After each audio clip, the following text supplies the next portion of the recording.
సునీత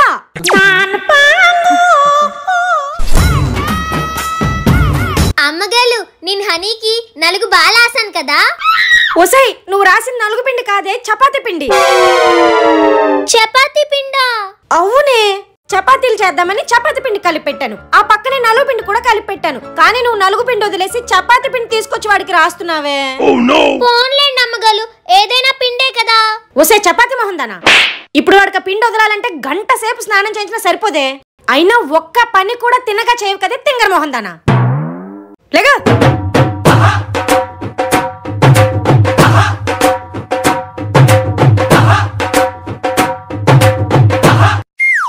ఇదిలా పోదు గాని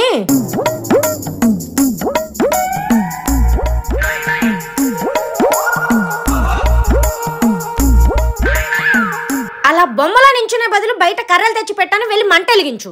అలాగే అమ్మగారు.